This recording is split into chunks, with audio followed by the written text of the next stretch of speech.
Et là, dans les manuels plus récents, on trouve la phraséologie dans tendance, alter ego, entre nous, édito, version originale, etc. Mais la phraséologie n'a pas de place particulière. Les expressions idiomatiques figées, etc. sont traitées en même temps que les expressions régulières, donc rien du tout. Je crois que là, maintenant, je commence à avoir des exemples. Ah oui. Et donc, comment alors la phraséologie est enseignée dans les manuels? Par liste des mots. Cela veut dire, on n'a pas changé beaucoup. Dans la rubrique ou l'aspect sociolinguistique, d'accord, un petit moment on dit que, on dit ça, et aussi on la voit, les expressions phraséologiques, on les voit quand on enseigne la grammaire ou dans la partie grammaire. Aucune autonomie.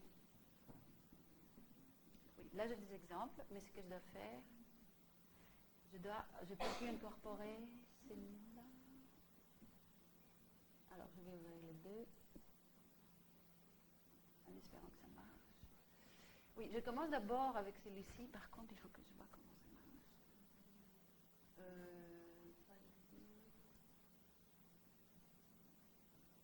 sais pas du tout comment ça marche. Oh, non, c'était pas ça.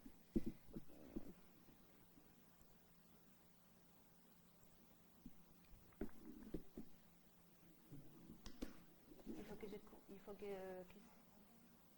oui. C'est ça?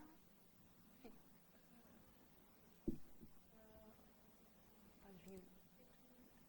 Oui. Non, ça c'est pour mettre. Oui, ça c'est bizarre. C'est la première fois que je vois ça.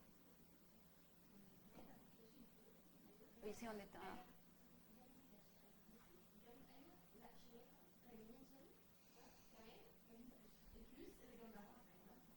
Ah, merci beaucoup. Donc, ça c'est alter ego, d'accord. Et regardez, ça c'est page. Qu'est-ce que j'avais mis dans ma diapo? On va voir les deux. Ah oui. Donc, alter ego 3, page 29. Ah bon? C'est interactif. Ouh, il faut que je m'habitue à ça. Non, je ne voulais pas ça. Je voulais la. Oui, ce que je voulais, c'était le document. Oh. C'était pas ça. C'était pas ça. Je ne l'ai pas fermé, je crois. C'est pas là? Ok, je l'ai refait.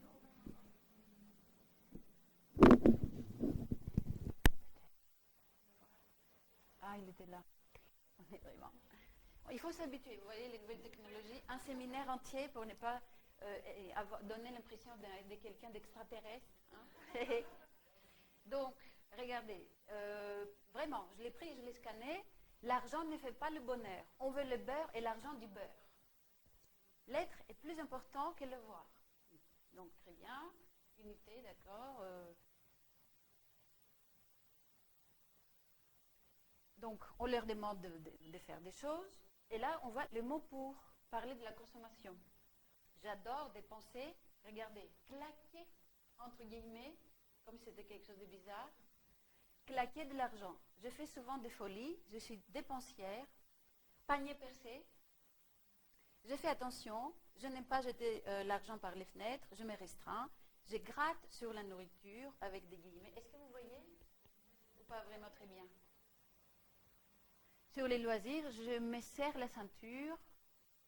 J'ai acheté mes produits de beauté en promotion. J'ai acheté ce pantalon en solde. J'ai trouvé une voiture d'occasion. J'aime faire des affaires. J'achète les yeux fermés sans regarder les prix. J'ai fait des études comparatives. Je compare les prix. Je cherche le meilleur prix. J'ai du mal à joindre le debout. Les fins de mois sont difficiles. Je suis souvent à découvert dans le rouge. Que pensez-vous? Évidemment, peut-être vous voulez voir toute la. Bon, maintenant, on ne va pas vraiment. Bon, si vous voulez, on peut discuter longtemps et voir est-ce que les activités proposées sont adaptées, tout ça. D'abord, si vous voulez. Oui, je vous laisse regarder.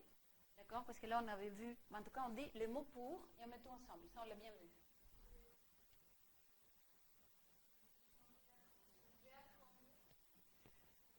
Avec ça. Hein. Oh, bravo, Radar. Vous avez l'habitude, hein? Vous voulez le mot pour? Ok.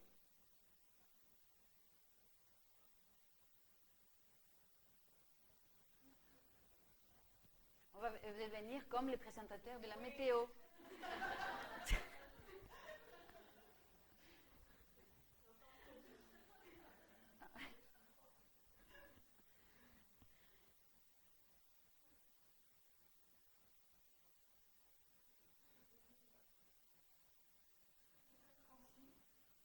La consigne, c'est que pensez-vous? Qu'est-ce que vous pensez de cette liste? Vous aurez pu aussi vous demander, maintenant on n'a pas le temps, si en fait je vous demandais de, voilà, je vous donne ça, je vous dis, bon, enseignez, faites, comment vous faites, ça pourrait aussi être une question.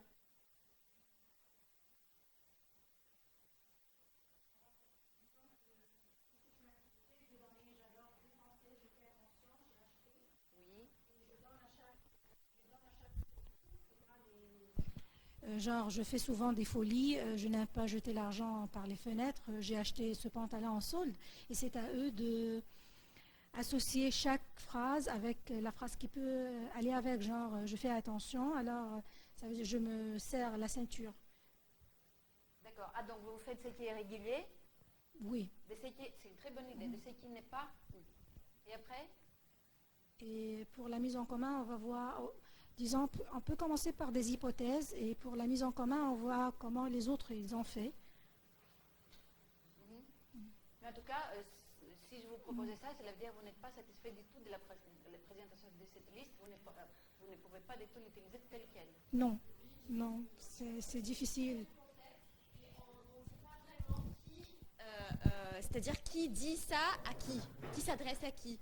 Et donc, ça demande du travail pour expliquer ça et pour expliquer le contexte et pour expliquer quand est-ce que lorsqu'on utilise cette expression-là, il ne faut pas la dire. D'autres remarques? Oui.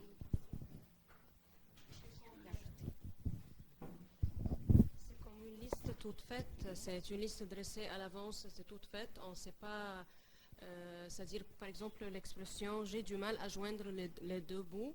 Donc parfois on a besoin d'une explication un peu plus détaillée pourquoi on utilise cette expression pour marquer quel sens exactement et tout ça. Donc on a besoin du contexte, on a besoin des situations, on a besoin des exemples plus précis, des exercices bien sûr comme elle a dit, des exercices d'application, comment on utilise ces expressions idiomatiques. Et je pense aussi que n'importe quelle expression, ça doit aussi avoir c'est-à-dire une image, il y a une image derrière le mot aussi, c'est-à-dire l'expression tout entière, il y a une image, donc pourquoi pas ne pas expliquer l'image à nos apprenants et ça va aider les apprenants à retenir de plus en plus l'expression. S'il y a une image par exemple, c'est mieux les expliquer l'image avec une illustration ou avec des mots aussi. Ça va faciliter la tâche aux apprenants. Oui, vous pouvez donner le micro à côté s'il vous plaît. Je crois que l'idée c'est toujours avec la même partie dans beaucoup de manuels, c'est la partie donc pour les mots pour ou les stratégies pour. Et à chaque fois je pose la question, est-ce que c'est laissé pour moi, comme enseignante, de faire l'explication, ou est-ce que c'est laissé à l'autonomie de l'apprenant, est-ce que c'est à lui d'aller chercher seul? Et donc à chaque fois c'est laissé comme ça, et même dans les guides, dans Saison il y a la même chose presque, il y a beaucoup d'expressions dans quelques leçons, et finalement je ne sais pas, est-ce que je dois expliquer, et les apprenants commencent à me poser des questions, et donc est-ce que juste je donne le sens, ou bien je dois faire une activité pareille, ou bien peut-être tout simplement faire les deux, donc essayer de faire une activité pour montrer qu'est-ce qui est dans une situation formelle, qu'est-ce qui est dans une situation amicale, informelle, et puis peut-être demander aux apprenants de faire un type de dialogue entre amis et d'utiliser ça comme en situation de dialogue en donnant plus d'explications, parce que par exemple j'ai claqué de l'argent, bon j'avais hier je ne sais pas combien d'euros, j'ai dépensé le tout. Et donc, essayer de les mettre en donnant plus d'explications, mais en situation de dialogue. Oui, Et donc, oui. faire Très les bien. deux. C'est une très bonne idée aussi. Oui, oui, mais surtout, il faut vraiment leur expliquer les différences, mais aussi, attention, ce qui est très familier. Je ne peux pas dire j'ai claqué mon argent. D'accord. Mais pourtant, le livre, le manuel est fait avec des guillemets, ils pensent. Et finalement, ces guillemets veulent dire quoi? Et c'est toujours laissé comme ça, Oui, oui. dans un cadre comme ça, c'est de côté. Les mots pour, oui, oui. Vous voyez? Oui, vous voyez, donc voilà. Ça, c'est un exemple. C'est 3, c'est B1. B1. Pour le niveau, ça correspond, je dirais. Hein. Mais en même temps, il a beaucoup d'informations. Est-ce que vraiment vous pensez que votre apprenant fera attention aussi aux spécificités grammaticales, syntaxiques et tout ça de ces expressions-là? C'est surchargé. C'est surchargé. On voit bien qu'ils sont quand même classés par champ, hein, d'accord? On donne beaucoup d'expressions aussi, on donne des synonymes ou des quasi-synonymes, mais on donne un peu trop d'informations, je trouve. Et les spécificités vont passer inaperçues. Et si après il ne sait pas dire je suis dans les rouges, comme il dit là, je suis souvent en découvert, ça je ne sais pas si on le dit. Moi très souvent, vous savez ce que j'ai fait? Très souvent je demande au locuteur natif et ils me disent, on ne le dit pas ça. Hein. Par contre, je suis dans le rouge, je l'ai entendu toujours. Ah oui, je suis dans le rouge, on l'a dit à la banque, oui. Et se serrer la ceinture beaucoup. Je n'arrive pas à finir le mois, ou aussi à la fin du mois, je mange des patates, des choses comme ça. Mais je suis souvent à découvert, non. Donc assez souvent aussi, on a ce problème-là, fréquence lexicale. Est-ce que ça se dit vraiment? Ça ne se dit pas vraiment. Assez souvent, on dit aussi, c'est les Français, c'est ça, c'est la maison d'édition, c'est les Français de Paris. Très important. Et ce n'est pas le même français partout.